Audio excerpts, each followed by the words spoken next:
everybody, welcome back to my channel. So excited to have you here with me today for another installment of my book versus movie similarities and differences therein kind of mini-series. I found myself reading a lot of books that had corresponding movies and watching a lot of movies that had corresponding books. So I wanted to do a kind of little series about these. Plus, over on my Patreon, my patrons got to vote in March for what they wanted to see as far as videos go.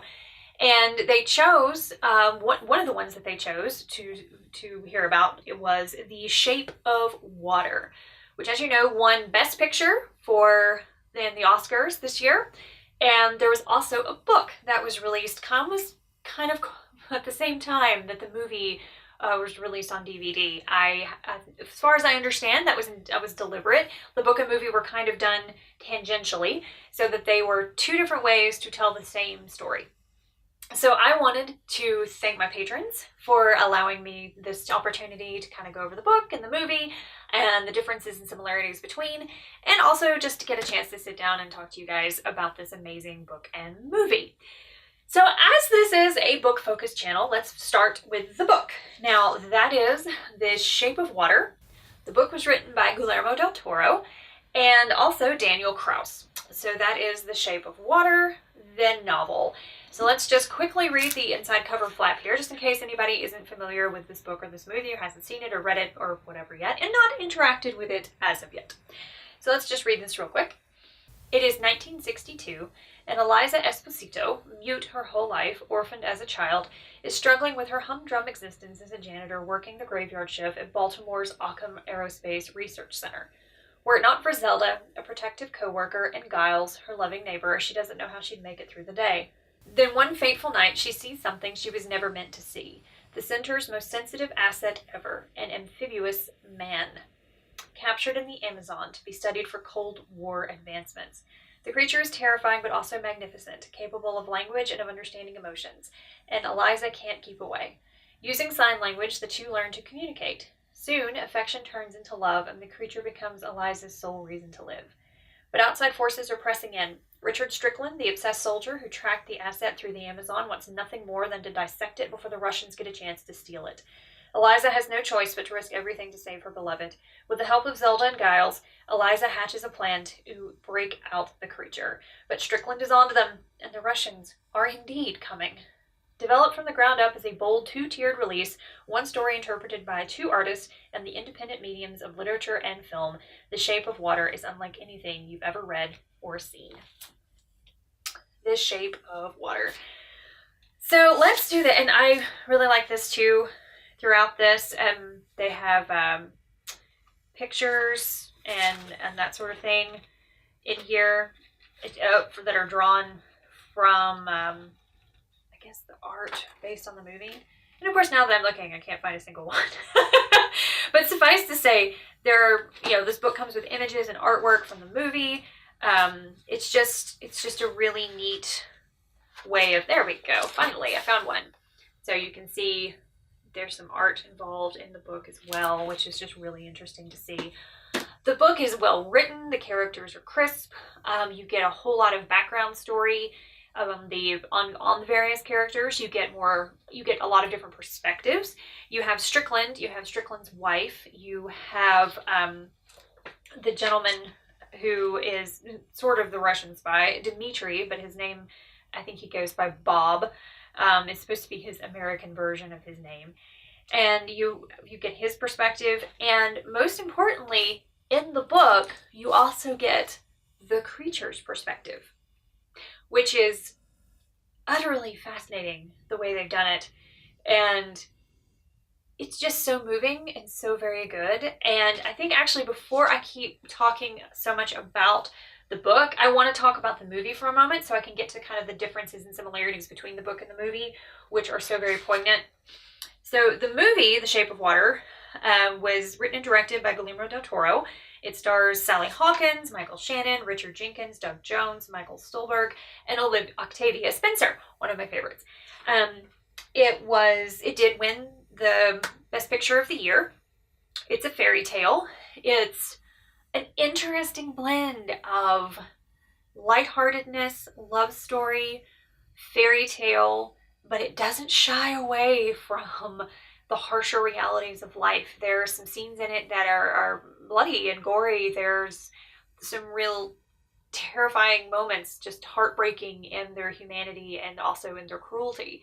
It's just a wonderful blend. It's like Guillermo del Toro was the guy who brought you Pan's Labyrinth. I don't know if anybody has seen that one, but it too has a very similar feel of, it's fairy tale. There's moments that are really just awe-inspiring and light and positive and hopeful and uplifting. And then there are other moments that are just completely heart-wrenching or kind of horrifying, or you just weren't expecting it, or creatures that'll kind of keep you awake at night. So it's got that particular blend that he brings to everything that he does, which I'm always so impressed with. Always love it. So the main differences, I have to say, between the book and the movie that I really found to be just interesting were definitely the depths of the way that you could dive deeper into the characters in specific ways in the book that just weren't addressed in the movie. In the movie, it's almost like the relationship between Eliza and the creature is truncated. They try to kind of show that there's time passing, but you really only get the impression that it's been a matter of maybe like a week or two. Whereas in the book, you realize it's months and months. So that makes a big difference. And I found in the movie, I was really just dying for a little bit more interaction that made it feel personal, because it kind of is like they go from meeting each other to exchanging a few eggs. There's a hard-boiled egg love in the movie and also in the book. And then bam, we're in love and we're going to live happily ever after in true fairy tale fashion. I mean, I followed with it. I was completely there for the ride, but I just wanted more. I wanted her to teach him a few other signs, because he is communicating with her through sign language. I wanted just a bit more what I felt like was character depth and relationship depth. And just maybe, and again, this was just me wanting more. I think the mark of a really good project is when you watch it, you're like, oh God, I want another hour. So it's not a mark at anything against the movie whatsoever, that I'm sitting there going, why can't I have more of these two? I need more. So the good news is the book gives you exactly that. Not only do you have a prolonged relationship timeline between Eliza and the creature, who does have a kind of name, he has a title, he is revered as a god by the Amazonians, where Strickland finds him. So he has kind of a name. You can read it in the book. But we're just going to keep referring to him as the creature. So you do get that prolonged relationship exposure between Eliza and him. There's more sign language exchange. They understand each other a little more. There's more interactions to kind of savor. It just makes all the moments where she's in fear for him and just of what's going to happen to him. It makes all of that just so much richer and so much more colorful. You really get to see more about how he works and all of that. And like I said before, in addition to all of that, one thing the movie definitely does not have that the book does, you get the creature's perspective. There are actually little chapters that are written from his point of view, which really gives some just really interesting details and just flavor and color and just kind of that awestruck kind of experience. You also get Strickland, the bad guy's background. The book walks you through him being in the Amazon and getting the creature and bringing it back to the United States, and the insanity that has set in because of his experiences in the Amazon and all the hardship that he endured there, and also his relationship with General Hoyle, who is the other kind of hidden antagonist in this whole thing. You really understand Strickland's just chaos, his just heartbreaking pain. And again, it gives a much fuller picture as to because in the movie you have this moment where Strickland kind of realizes what he's dealing with, and he looks at the creature and he says, "You really are a god." And in the book, when that happens, there's so much more history from Strickland's perspective that it just hits you harder. And it's just that much more poignant and that much more just gut-wrenching. And I really love how it showcases the good and the bad and the ugly and the middle of humanity.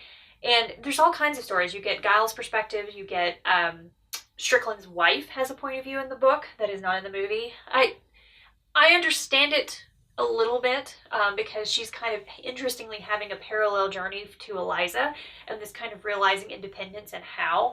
And again, I think a really good story works on the literal level and on the symbolic level and how you can kind of see ties among the characters. So I really did enjoy getting her perspective, even though in the movie I can kind of see how they didn't put it in there.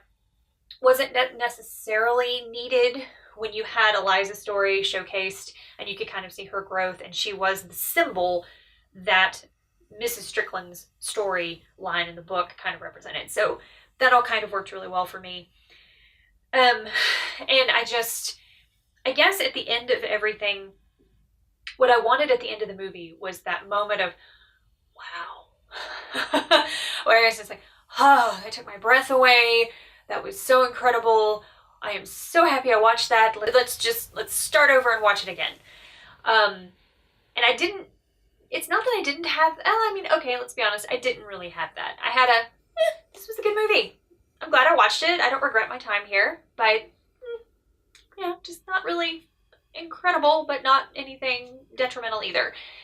With the book, by the time I got to the end and I read the last few pages, I had that overwhelming sense of, wow, this means something, and it is such an important message. It's about how we're all interconnected and how we all affect each other, and how even when we're having some of our worst behavior, we can still be redeemed. There's redemption in humanity. There's faith and belief in humanity. There's allowing things to be as they really and truly are, and the beauty that is in that.